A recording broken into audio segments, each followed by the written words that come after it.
Good evening and welcome. I think we're going to go ahead and get started. I'd like to welcome you all to a talk this evening that is based on our Victorian Radicals exhibition, which is currently on view at the Nevada Museum of Art. My name is Christian Davies. I'm our Gene Jones Director of Public Programs at the Nevada Museum of Art. I'd like to start off by saying thank you to all of the generous sponsors who have helped make this exhibition possible and made it possible for us to share this exhibition with Northern Nevada. The museum is open and the exhibition is open through the end of May, so we definitely hope that you come down and see the show. And we hope that tonight's talk adds a little bit of extra context while exploring especially the arts and crafts side of the program. Our guest tonight is Wendy Kaplan, who is the department head and curator of decorative arts and design at the Los Angeles County Museum of Art, also known as LACMA. Wendy Kaplan has been at LACMA since 2001. Previously, she held curatorial positions at the Wolfsonian Florida International University in Miami, Glasgow Museums in Scotland, and the Museum of Fine Arts in Boston. A leading expert on 19th and 20th century design, she has authored, co-authored, or edited many books on the subject, such as California Design, 1930 to 1965, Living in a Modern Way, 2011, The Arts and Crafts Movement in Europe and America, Designing for the Modern World, 2004, Leading a Simple Life, The Arts and Crafts Movement in Britain, 1999, Charles Rennie Mackintosh, 1996, Designing Modernity, The Arts of Reform and Persuasion, 1885 to 1945, published in 1995, The Arts and Crafts Movement, 1991, French edition, 1999, and The Art That Is Life, The Arts and Crafts Movement in America, 1987, and a reprint in 98, as well as organized major exhibitions on these subjects. Together with LACMA CEO and Wallace Annenberg director Michael Gobin, she was co-curator of the 2013 exhibition, The Presence of the Past. Peter Zumthor reconsiders LACMA. Her latest project at LACMA was the exhibition Found in Translation, Design in California and Mexico, 1915 to 1985. When she co-curated, she also contributed to the accompanying catalog. The recipient of many fellowships, most notably the Rome Prize at the American Academy in Rome. She has also twice received the prize for the year's most outstanding publication given to the Arts Libraries Society of Northern America. In 2012, California Design received the award for Best Architecture or Design Show from the International Association of Art Critics, United States section. And in 2019, Found in Translation won the College Art Association Award for the Most Distinguished Museum Publication. Wendy, hello, how are you this evening? I'm thrilled to be here with you all. We're thrilled to have you, and I'm definitely looking for you to talk. I'm going to go ahead and let you take it off, and I'll see you back for the question and answer period after your talk. Okay, let's get the party started. In 1881, the Magazine of Art posed what they considered to be, quote, one of the pressing questions of our time. How should poor gentlewomen support themselves? The magazine went on to remark, many imagine that the career of art, and decorative art especially, is open to them. What can a woman do? Asked Martha Rain in this 1885 publication.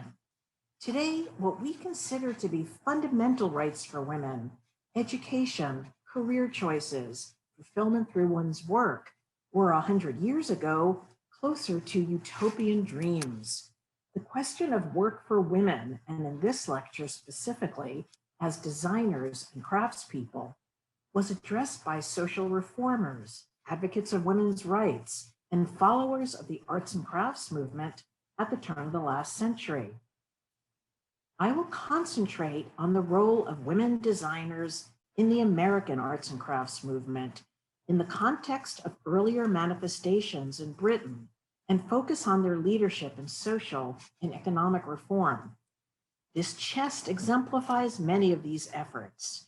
It is by Mary Yates, sister-in-law to embroidery and graphic designers Elizabeth and Lily Yates, and to the poet William Butler Yeats. All were passionate about political and social reform in Ireland. All were leaders of the Celtic revival, and this chest depicts an idealized vision for their country. We recently acquired it for LACMA's collection.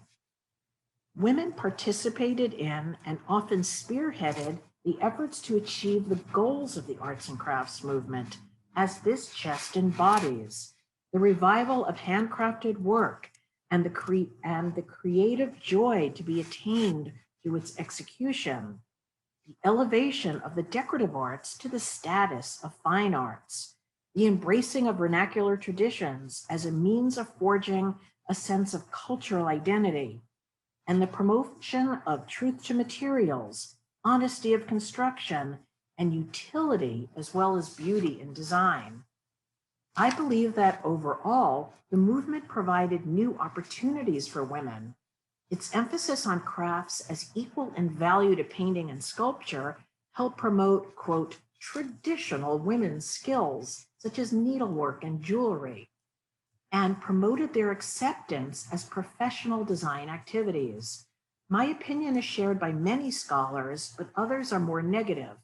For example, Anthea Kalin, who in 1979 wrote the very first book on the subject, asserts that largely it only continued the restrictions on women in design and craft. In her book, and again in an article she wrote 10 years later, Kalin maintains that although the arts and crafts movement was in many ways socially and artistically radical, it also reproduced and perpetuated traditional divisions between male and female roles. I should point out that Kalin is English, and her writing was mainly about the conditions for women in Britain, which were worse, not that they were so great in the US. But because the arts and crafts movement was originally a British one, we do need to start out by looking at conditions for women designers there. Artwork was one of the few occupations considered suitable for middle-class women in the Victorian period, since they were the arbiters of taste in the home.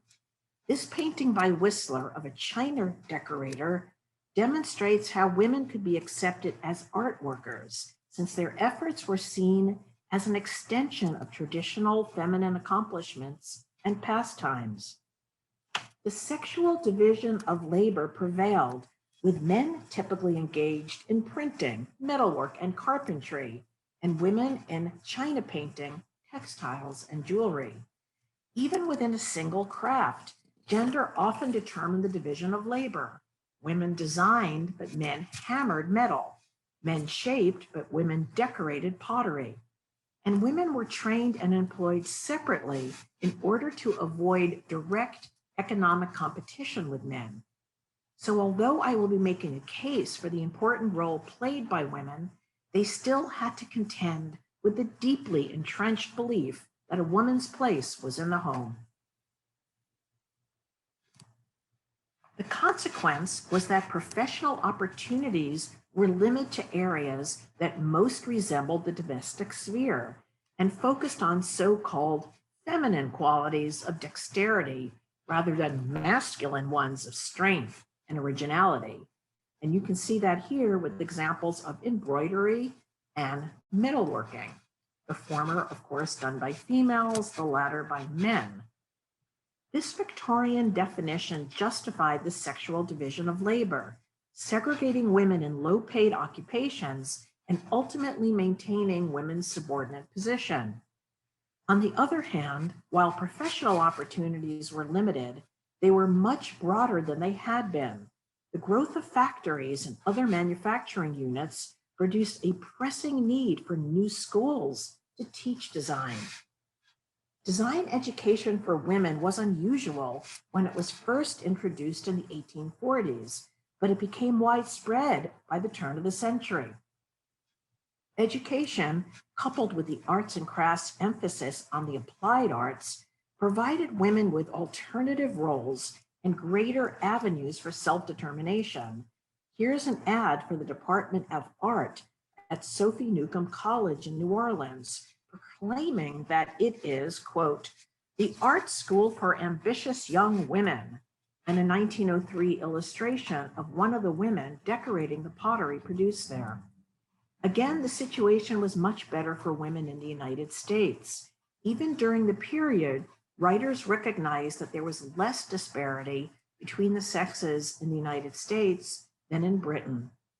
Because Britain was much more class-bound, there was far more stigma attached to actually having to earn a living. And this was true even for men. William Morris, as a gentleman, had to fight to make the crafts respectable.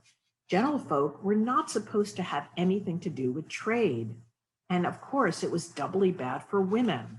The Art Workers Guild in London, which was the most important British forum for the movement, would not admit women. And the Arts and Crafts Exhibition Society, which grew out of the guild, chose not to actually sell anything in their exhibitions.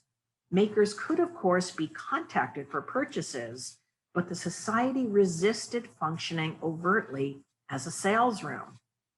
In contrast, women in the crafts were eager to network, both as professionals and as sellers.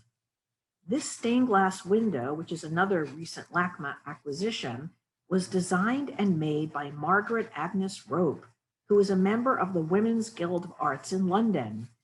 Note the characteristic medieval revival style after one of Chaucer's tales. It is a great story about how marginalized groups, forbidden to join the boys' club, start their own and construct successful professional lives.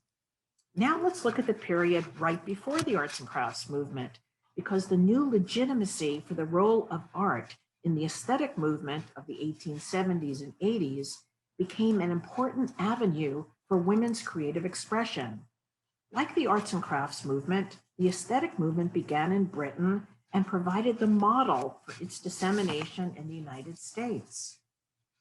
Art was seen as a counterbalance to the new materialism, which had been made possible by mass production. A new role for the decorative arts emerged through the new conviction that they were equal in value to painting and sculpture. This dovetails nicely with traditional notions of women as the light of the home. These British sheet music covers, could you go back a second, please? These British sheet music covers of 1880 attest to the popular dissemination of such images. I particularly love the one on the right, the High Art Maiden. And next, please. On the left is Lady Betty Germain examining blue and white china at the country house Knoll in England. And on the right, the transference of such an activity on a more middle-class level in America. A woman examines a Greek pot at the Philadelphia Centennial in 1876. This is art as aesthetic and as well as moral uplift. Oscar Wilde wasn't the only one who famously hoped he could live up to his collection of blue and white. The Philadelphia Centennial of 1876 was critically important. It was essential in American cultural history. It demonstrated our growing self-consciousness of who we were as a nation, where we fitted into the larger world. This fair exposed far more people than ever before to products from other countries and acted as a stimulus to compete. This was particularly important for the development of ceramics in this country, where women took the lead, as I will soon discuss. But first, a case study of Candace Wheeler, the most influential woman textile designer, as well as entrepreneur of the late 19th century, who herself had been greatly influenced by visiting the Centennial. Her life is an affirmation of the role women could play in creating art and art industries. At the age of 49, Wheeler came late to an independent path. In 1876, she went to the Philadelphia Centennial and she saw London's Royal School of Art Needlework exhibition. This screen, which was shown there, was designed by Walter Crane, a leader in both the aesthetic and the arts and crafts movements. The screen was executed by women at the school and made an enormous impression. Wheeler was inspired by the way the British school addressed, as she expressed it, the subject of suitable occupation for women who cannot become mere laborers.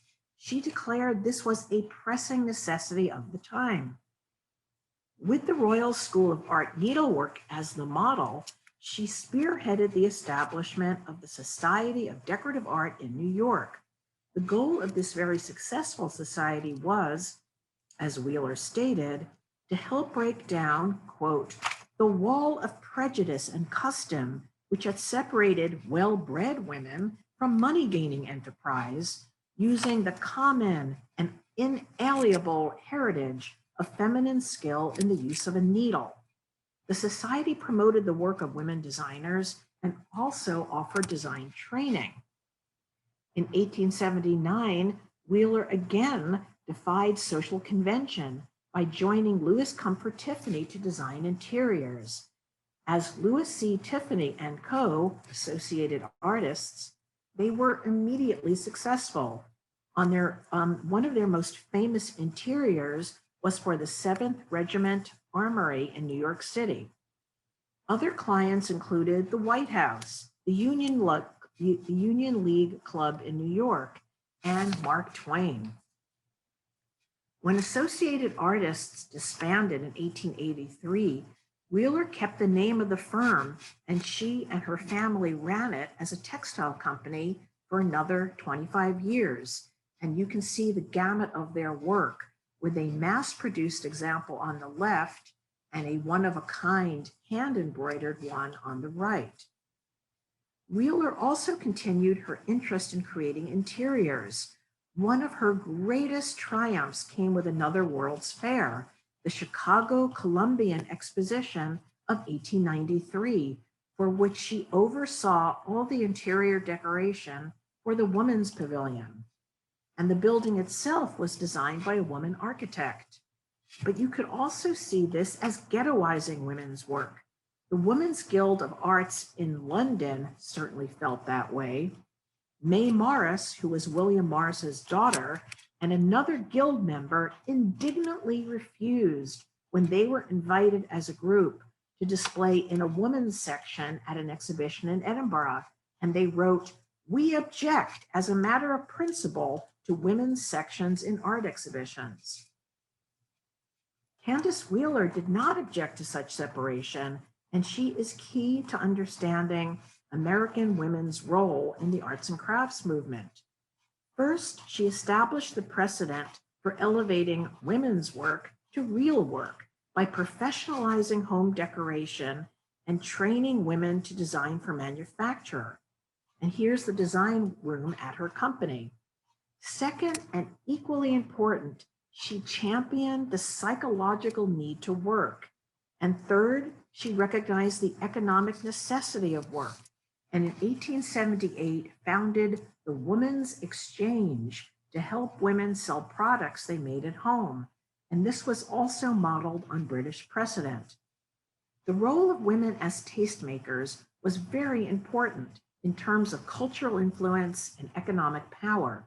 With the advent of industrialization, women made the taste and consumption decisions that determined the appearance of the home and its contents. The 1870s saw the beginning of an onslaught of books, very often by women, offering decorating guidance.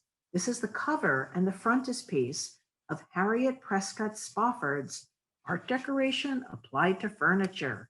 The book's intent was to bring the ideas of what was called the English Renaissance in decorative art to American readers.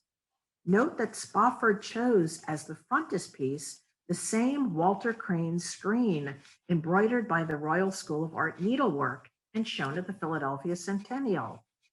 Men also wrote decorating guidebooks, such as the oft reprinted tome by Clarence Cook, What Shall We Do with Our Walls, in 1880.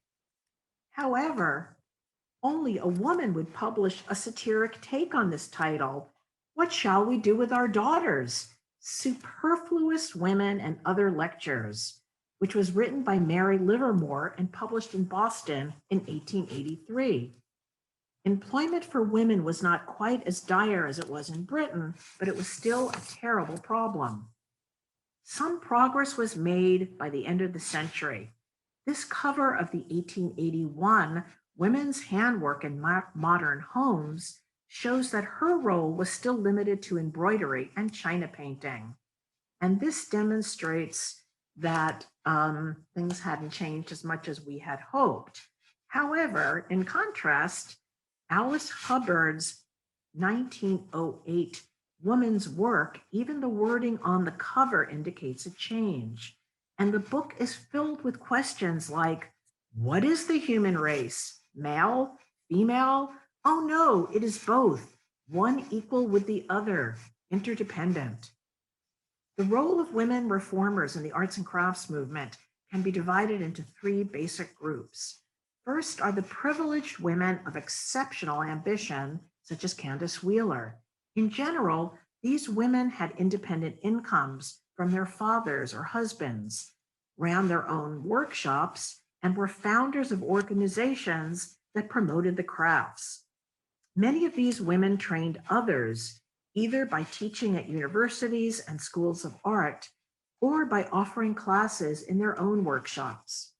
Women in the second group tended to be less well off financially than those in the first. They needed to earn their own living, and they took advantage of the new educational opportunities to do so. As you will see, they would become the waged art workers, as well as the decorators at art potteries such as Rookwood in Cincinnati or in Tiffany's glass studios. The third group consisted of leaders of organizations that sought to establish alternatives to factory production, usually for women, in the belief that the revival or continuation of handcraft traditions would provide more rewarding work for them and also benefit society. This is art as philanthropy, or art as social reform. We've discussed Candace Wheeler as a model for the first group. The women who worked for Louis Comfort Tiffany at his enormous manufactories in New York provide the perfect model for the second, the educated, waged art worker. Women played an important role at Tiffany's studios, designing and making windows, lamps, mosaics, enameling, jewelry, and pottery. Tiffany usually hired them as apprentices right after graduating from New York art schools. Women took a leading role in selecting and cutting the glass in the window department.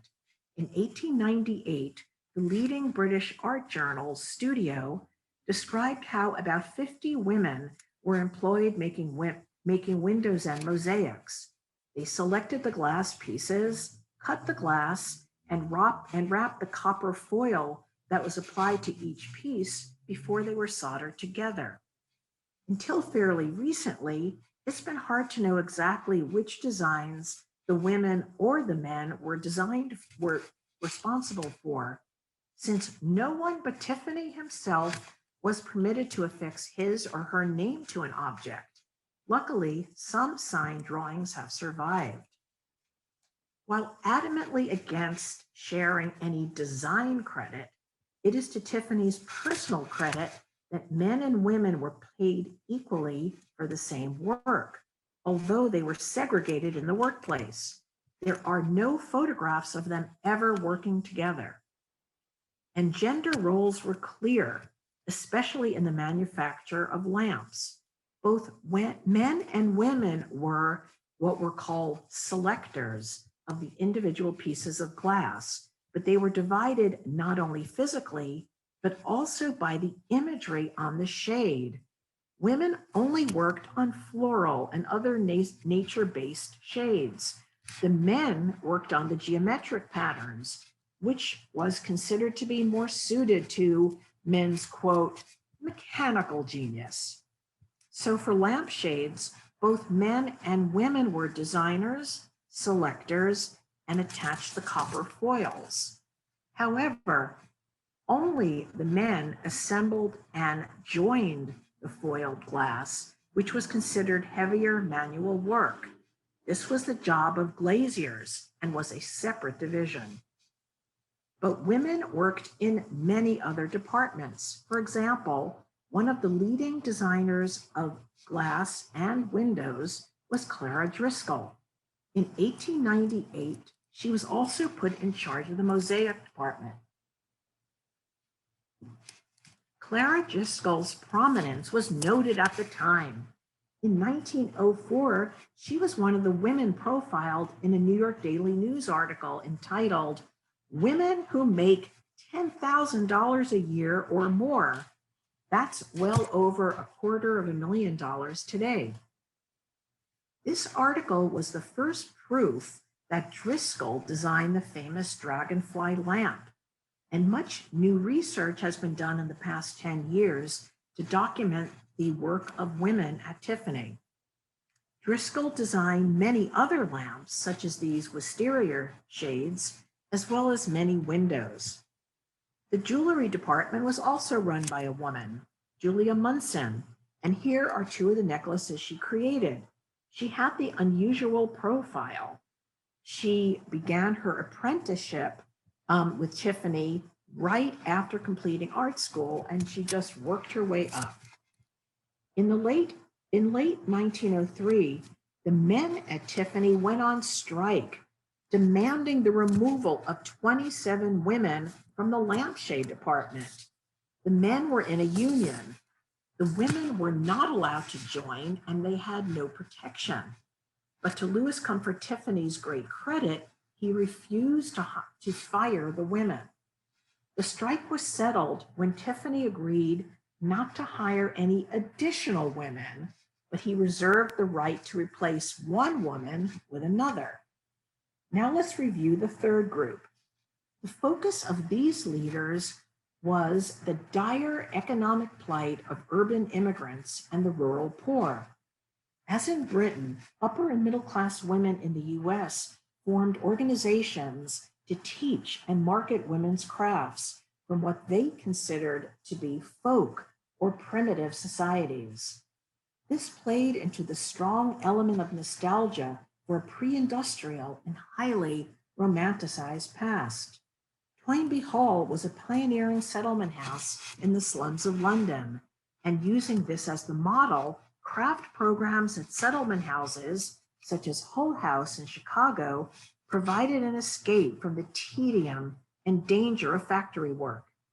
Here is a display from the Hull House Labor Museum, which opened in 1900 as a living demonstration of ancient craft processes. Women from different ethnic groups demonstrated spinning and weaving, working with the traditional tools of their native countries. Hull House also helped immigrant groups develop new skills by offering classes in bookbinding, metalwork, woodwork, and pottery. Ellen Gates Starr established a hand bindery after she had gone to England to train with T.J. Cobden Sanderson, the renowned bookbinder and William Morris protege. And here is Morris's own copy of Karl Marx's Das Kapital, which Cobden Sanderson found specially for him. Like William Morris, Ellen Gates Starr was a committed socialist. On the left is a period view of her bindery at Hull House, and on the right, an example of her work. Crafts such as bookbinding were considered good for women because, as one journal at the time asserted, they called for, quote, little heavy manual labor and great patience, with dexterity and neatness raised to the level of a fine art. Britain wasn't the only model. Upper-class women in Italy, too, became patrons of craft revivals, particularly for lace making. For example, Florence Colgate, an heiress to the soap fortune, brought Countess Amari to a New York settlement house to begin the School of Italian Industries.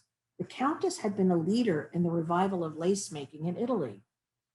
The goal for the school in New York was to save women from the factory, or as Studio magazine described it, to improve the condition of Italian immigrant women and their Italian American daughters, and to encourage the manufacture of old-time laces and embroideries. Here is a photo of an Italian immigrant making homespun at another settlement house, the North Bennett Street School in Boston. The chalice veil on the right shows the limitations of good intentions. The designs of the school in New York were predetermined, not initiated by the craftswomen themselves, which is, of course, a violation of basic arts and crafts principles about creative expression. This veil is a faithful copy of an antique piece at the Metropolitan Museum of Art, and the women who made it could never have afforded to purchase it. Women's wages at such philanthropic places were usually not any better than factory wages, and sometimes they were worse. It must be said, however, that working conditions were much better. At the school, for example, they included 8-hour days, an hour for lunch, and free doctor checkups for eye strain. Over 100 settlement schools, usually operated by Protestant missions, were established in the South, mostly by women designers from the northeastern states. For example, New York-born Frances Goodrich founded Allenstan Cottage Industries.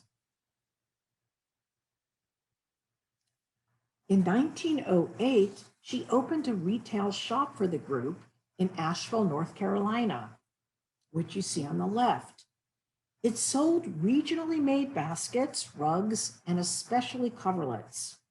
Goodrich had been a volunteer for the Presbyterian Church's Women's Board of Home Missions, supplying local women with designs based on indigenous Appalachian weaving.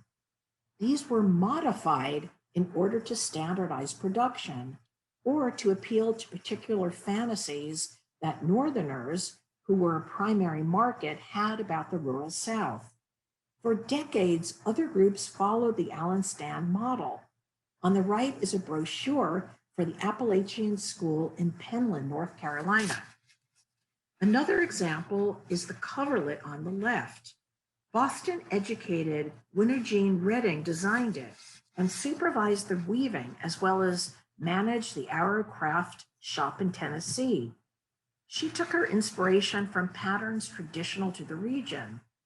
In the case of the fireside industry of Berea, Kentucky, and you see a detail on the right, the leader was a man, but the template for establishing cottage industries was exactly the same. Berea College was established as a free school in an area of economic hardship. Its president, William Frost, took traditional Appalachian quilts and coverlets on trips to the north as a fundraising and a publicity device for the college.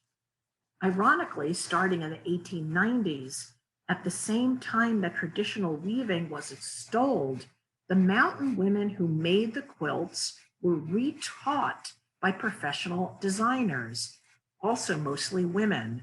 They were instructed to modify their designs or create new ones, as well as to improve their techniques of manufacture.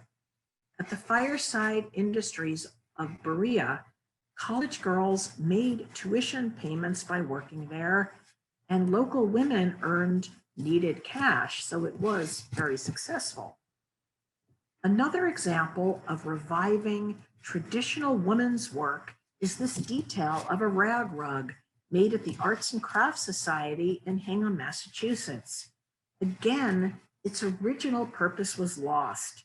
In the 18th century, rag rugs were made so no scrap of old fabric was wasted, hence the term rag rugs.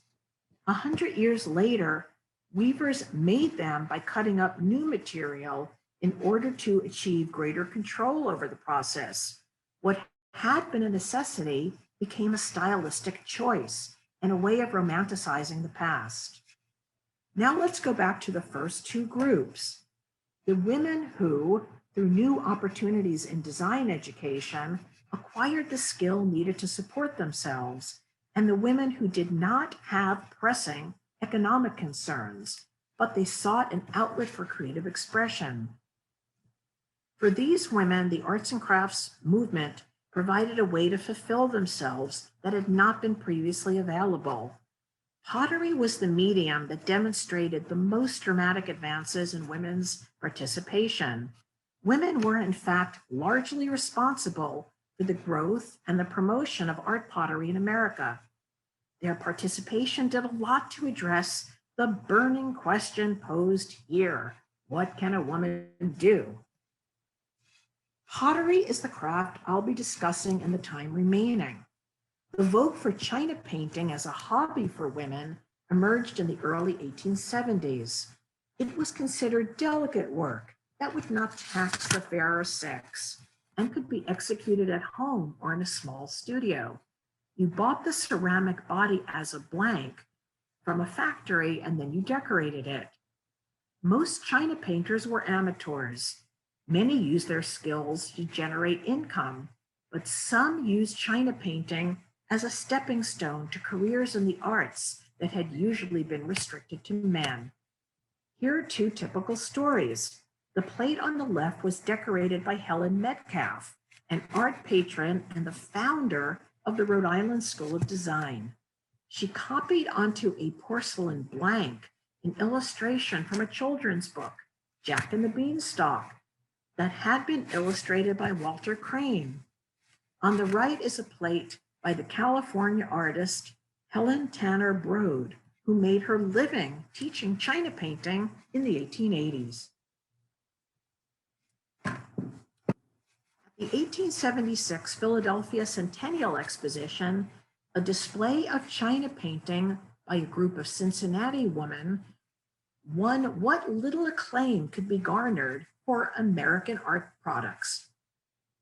While American technologies and engineering achievements received world attention, the country's art industries were considered negligible. Aware of their deficiencies, potters looked to foreign ceramic displays for processes that they could adapt. The Japanese and French wares particularly captured their imaginations.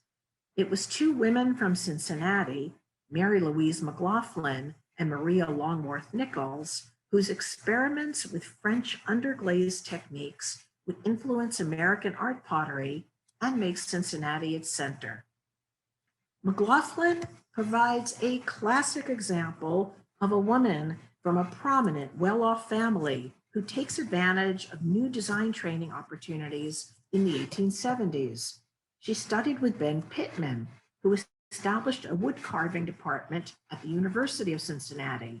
And of the 122 initial students, 94 were women.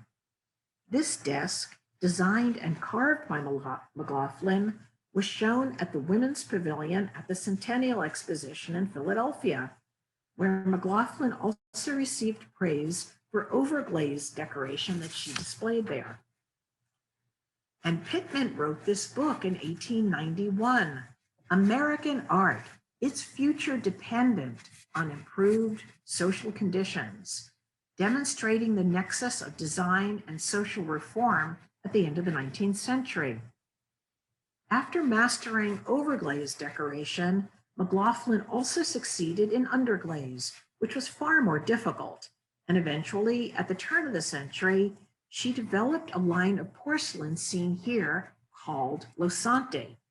She mastered the difficult task of controlling the total process of ceramic production from start to finish, which a very challenging material. Porcelain was still an unusual material to use in the United States. She's highly talented, but she's not really operating as a business. Although her work was never really marketed, she was very influential as an author. She wrote 4 books, practical manuals such as these, about how to decorate pottery, both under the glaze and over the glaze. The most famous Cincinnati story is Rookwood Pottery, founded by Maria Longworth Nichols in 1880. She was also from a prominent, wealthy family that were patrons of the arts, and her father financially supported the establishment of the pottery. This is a vase by Nichols from 1881, and Nichols at work. She hired full-time decorators and in 1883, a business manager who selected the shapes and the decoration that were the most profitable and forced any amateur potters who were working there to leave. The decorator Laura Fry developed an atomizer to create smoother color transitions. The result became known as Rookwood Standard and was characterized by the Rembrandt-esque color tones of browns, yellows, and oranges. Rookwood became the most renowned and successful art pottery and received acclaim abroad as well as in the United States.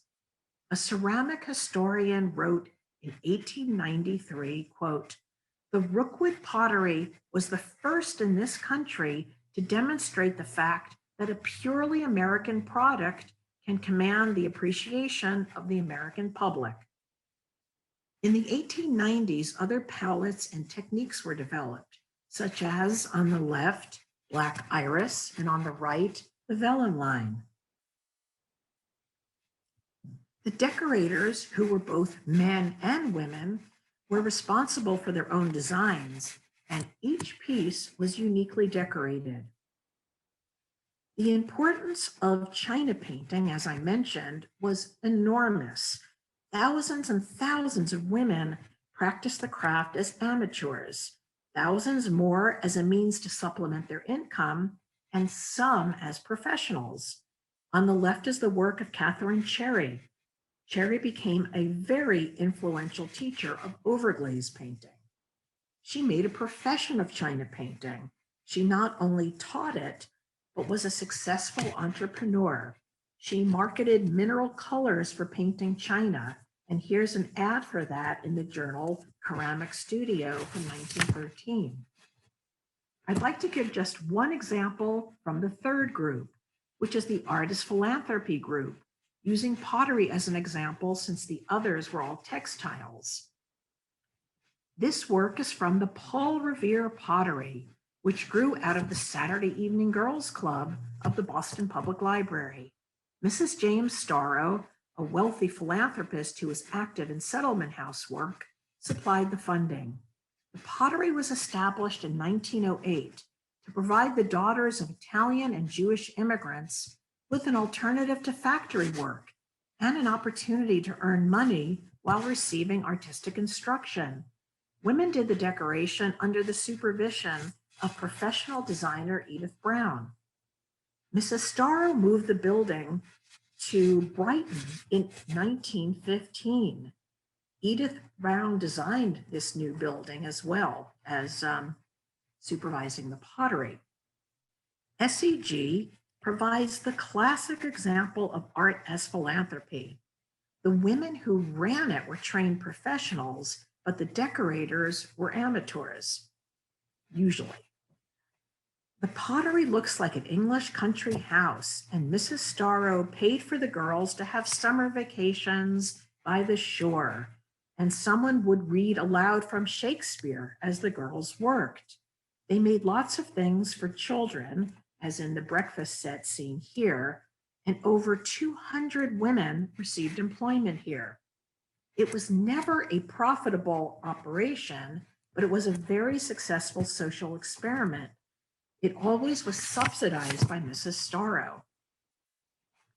Mary Shearer, who had worked at Rookwood, supervised the Newcomb pottery that you heard about earlier, which was a studio manufactory established at one of the nation's first coordinate colleges for women, Sophie Newcomb College of Tulane University in New Orleans. She decorated the lamp here, which was shown to great acclaim, as you see, at the 1904 World's Fair in St. Louis.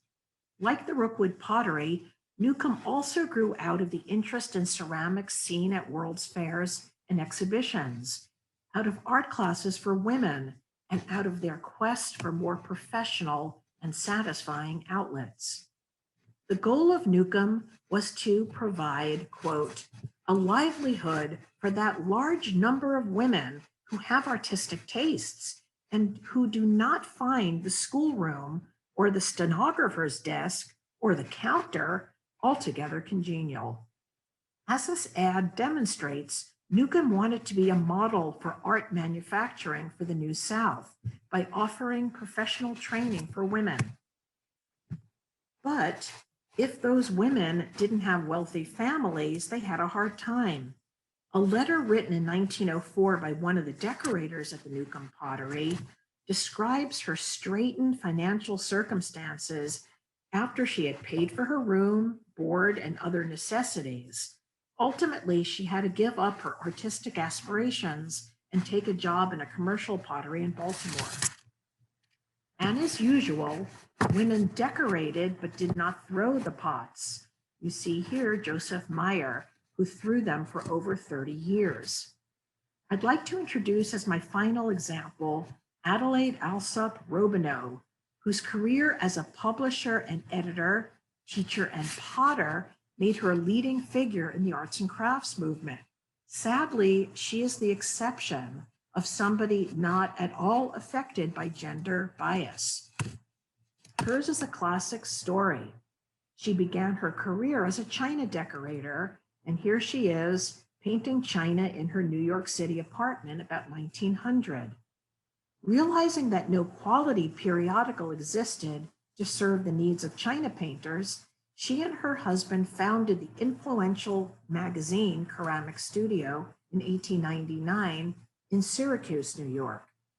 Ceramic Studio quickly became a financial and artistic success. The journal continued reports of arts and crafts, exhibitions, and societies, wrote articles about them, wrote articles about technical advances, and especially china painting designs. It became very influential in the world of craft and design throughout the United States. The most important turning point in Robineau's early career was her decision about 1903 to give up china painting and devote herself to creating porcelains, such as these wonderfully labor-intensive ones from what was known as from clay to finish. The scarab vase, which was one of her masterpieces, exhibits both delicate preparation and the exquisite carving for which she became renowned. Content with nothing less than perfection, Robineau limited her output and completed every stage of manufacture herself. She received worldwide acclaim, but since only about 600 pieces were ever sold, she supported herself by teaching and by publishing. To conclude, I believe that American women played an essential role as reformers in the arts and crafts movement. It's important to recognize that neither males nor females succeeded in achieving all the goals for the movement. The movement itself was filled with paradox, with the most impossible to resolve being the quest for a more democratic, accessible art, and one which upheld the highest standards of craftsmanship. Also, male or female, it was and still is difficult to earn a living as a craftsperson in an industrial society. However, the movement did dignify traditional womanly skills as art. Fancy work, which had been so often mocked as the preoccupation of the idle Victorian lady, became a significant category of paid labor. An article in Gustav Stickley's The Craftsman magazine declared it had become, quote, an industrial art, a thing not to be done lightly and inconsiderately, but to regard it as part of the decorative scheme of the inside of the home. Although the question, what can a woman do, was not answered to complete satisfaction, women made remarkable achievements through the crafts to improve their own circumstances and those of their less fortunate sisters. In contrast with the typical lot of Victorian women, unprecedented progress was made between 1890 and 1920. Thank you so much, and I welcome questions. Wendy, thank you so much. That was really amazing. It was lovely to get such a complete backstory. There's a few questions that are coming through, and I would again encourage everybody to use the question and answer feature to ask questions, and we're going to try to get to as many of them as we are able to. One that's really easy that came in from Sandy was, are there any monograph publications about Candace Brewer? Yes. Oh, sorry. Yes, there Yes. are. Right. Sorry. And sorry. I am? Okay, because in my enthusiasm, I lost contact. Yes, the Metropolitan Museum of Art did a wonderful show curated by Amelia Peck, and the catalog is still available. And I absolutely recommend your purchasing this because it's terrific. And it puts her totally in the context of her time. In a very similar vein, Lauren asked, she says, thank you for the fantastic talk. And she wants to know if you are planning or if you've already published something that specifically addresses these women in the arts and crafts movement. Yes, I did a chapter in a book about women and design that was an exhibition at the Bard Graduate Center. And so it's a chapter in a huge survey of women designers in the 20th century. And also all my publications on the arts and crafts movement, while they're not devoted to women specifically, always integrate a lot of women's work. One thing that I was really curious about in, thinking about, especially as you just finished there, you framed this as leading up to 1920. And I was really curious if you could speak to, any specifics, not specifics, but general ideas around the influence that the arts and crafts movement had on sort of like Bauhaus and some of the women designers that came right after this moment. And I think of Annie Albers, I think of Günta Stosel and Sophie Tauber-Arp, whose work seems very much in vein and in a similar vein and definitely inspired by these women. Was that something that kind of carried through? And could you talk just to the Yes, I mean, life after the arts and crafts movement? Well, actually, the Bauhaus started out as an arts and crafts school, and in Weimar, and it was by one of the leaders, Henri van der Velde. So there's a direct link, and a lot of the principles of the arts and crafts were incorporated in the Bauhaus. And this is something just that isn't given enough credit. Yeah. The idea of total integration of art and life is something else that the Bauhaus embraced. And in fact, you're making, I would like to write a corrective article. It's not separate at all. And a lot of the arts and crafts movement embraced industrialization the way the Bauhaus did. Their principle was that industrialization should be used to save men's and women's labor for more creative tasks, just to do the rote machine things that machine could do, not to replace ingenuity and effort.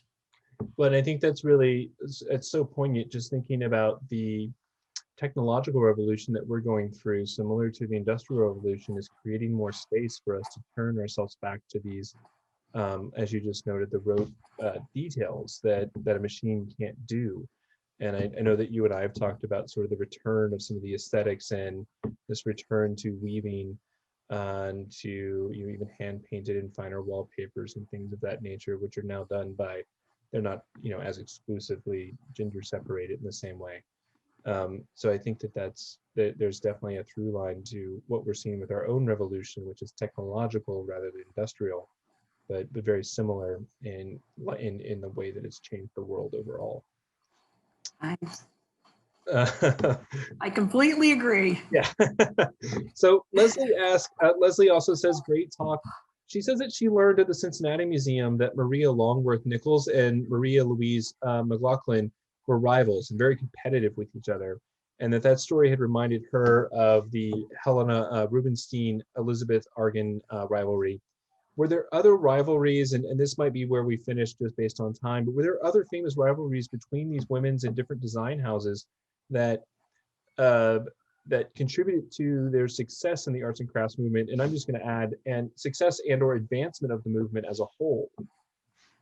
Well, the two Marias were, I mean, Leslie is absolutely right. And in fact, one reason for Maria Longworth Nichols' great success was that she was pretty ruthless in kicking out other people. And Maria Louise McLaughlin started out at Rookwood Pottery and was kicked out, and as an quote amateur, and then she just went off on her own. I don't know any other specific rivalries. I think that there's certainly accounts of women in Appalachia, women in the settlement houses who resented the appropriation of their designs. And that, again, is a story that's not often told, because it's told as, look at these fabulous, wealthier women who felt sorry for us and came in and tried to uplift us. Meanwhile, they co-opted the women's own designs, and it was often to their financial advantage, but there certainly was a cost. Right. But I think that we can see that even going back to just thinking about what's happening in contemporary realms as far as the co-opting of cultural designs, the co-opting yes. of, even like Amish design and quilt making and things of that nature. Shaker design. And it's become so hip, and yet the money and the acclaim doesn't always trickle backwards, and perhaps stays in Ojai or something like that. So last question here is from an anonymous attendee, and it is there any direct connection between Eleanor Roosevelt's Val Kill and the arts and crafts movement? More specifically, absolutely. Yes. Were the Roosevelts prior to the 1920s supporting the arts and crafts production? That is completely out of the arts and crafts movement, the Val Kill Industries. So, but the question was before the 1920s? Yeah, were they contributing before the 1920s, or is this another example of somebody with resources and means, co-opting the style? And yeah, although I won't hear a word said against Eleanor. She's a hero. That's totally. It was an anonymous attendee. Yes. No, I don't think there was any involvement before the Depression. Right. I mean, it was a lot of these things continued and were renewed during the Great Depression because there was so little work. Well, it seems like a great way to be able to put a lot of people to work with things that couldn't be done by machines. One very last question that I think should be very, very simple, which is that Carol asked, was it true that women in some of the studios had to be single? I'm afraid that was true, but not often. And just the fact that, women and men were totally segregated too. So yes, that was, and that women, and sometimes women had to live in like sort of dormitories, but not that often. Great. Wendy Kaplan, thank you very much. That was a wonderful talk, and thank you for giving up a portion of your Thursday afternoon / evening, depending on where we all are in the world. I really want to encourage everybody to go back to the museum and check out the show, which is up through the end of May. Wendy, we hope that you're able to come and join us. I have to come up and see it. Absolutely. We can't wait to see you in person and be able to walk the exhibition with you. Thank you again, everybody. Thanks to our wonderful sponsors. And we will see you all back for the next talk with Melissa Levington in May. Well, thank you so much. It was a pleasure to be here. Absolutely. And one last big thank you to my colleague Claire, who is behind the scenes this evening and running the slideshow. Couldn't do it without her. Again, we couldn't do this without the wonderful support of our sponsors. Come and see the show. Have a great night, everybody, and thank you again. Thank you.